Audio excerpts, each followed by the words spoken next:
আলহামদুলিল্লাহ, সত্যের জয় হলোই। আসসালামু আলাইকুম আমার ভাইয়া আপুরা, আপনারা কেমন আছেন? আশা করি ভালো আছেন। আমি আল্লাহর মতো ভালো আছি। তো আজকে আসলাম প্রতিনিয়ত আরেকটা ভিডিও নিয়ে। আশা করি পুরো ভিডিওটা আপনাদের ভালো লাগবে। তো অনেক দিন পর একটি শান্তি পেলাম, কারণ যা অবস্থা দেশে যে পরিস্থিতি হতো সে কেউ তো আর অজানা নাই, সবাই জানে।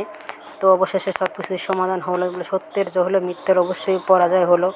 বলে 10-এর লাঠি 1-এর বোঝা, তো এটা আজকে প্রমাণ হলো। কারণ মানুষ যে জিনিসটা একবার মানে ইচ্ছা করে জিনিসটা করবো, তো এই জিনিসটা মানুষটা করে ছাড়ে। তো এই জিনিসটা হয়েছে আল্লাহর মতে, আমরা এখন খুবই ভালো আছি। তো আগামী দিনটি যেন ভালো হয়। তো যারা যারা এই ইয়ের জন্য রক্ত দিয়েছে, আল্লাহ তাদের যেন বেস্ট নিজ করে। আর যে মায়ের বুকের সন্তানরা হারিয়ে গেছে, আল্লাহ সেই মায়েদের বুকটা যেন পাষাণ করে দেয়।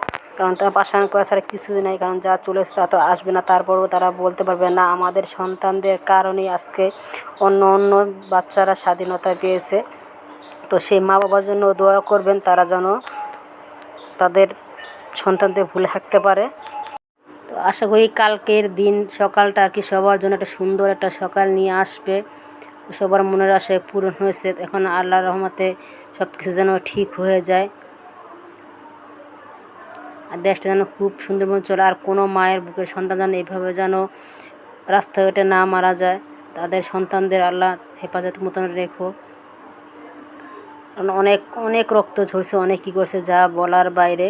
তো যার গেছে সেই বুঝে, তো যার না জানে সেই বুঝে না বুঝলে কিছু করার নাই। এখন যেটা গেছে তো গেছি, এখন তাদের মনটাও মা বাবার মনটাও পাষাণ করতে হবে। তো আপনারা সবাই তাদের জন্য দোয়া করবেন, তাদের মনটা যেন আল্লাহ যেন একদম শক্ত করে দেয়। কারণ তো চলে গেছে, এটা কিছু করার নাই এখন আল্লাহ যেন যে আমাদের আগামী যে দিনগুলো যেন আল্লাহ যেন সুন্দর মতন যেন চালাতে পারে, সুন্দর মতন যেন একটা ভালো একটা যেন বিবেচনা করে বসাতে পারে। কারণ এইসব দিন যেন আর কখনই যেন কের জীবনে যেন না আসে।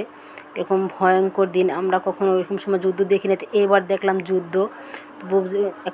এখন বুঝতেছি আর কি, সেই যুদ্ধ এই যুদ্ধ তো একই ছিল। এটাও একটা যুদ্ধ হচ্ছে, কম না, এটা সবথেকে এটাই মনে হয় বেশি অনেক কষ্টের যুদ্ধ, একটা অনেক সাধনার পর হয়েছে। তো আমার ভিডিওটা এই পর্যন্তই ছিল। আমার ভিডিও যদি ভালো অবশ্যই লাইক করবেন, আর সেই মা বাবার জন্য দোয়া করবেন, তারা যেন তাদের সন্তানদের জন্য দোয়া করবেন, তাদের যেন বেহেশত নসিব করে। আল্লাহ হাফেজ।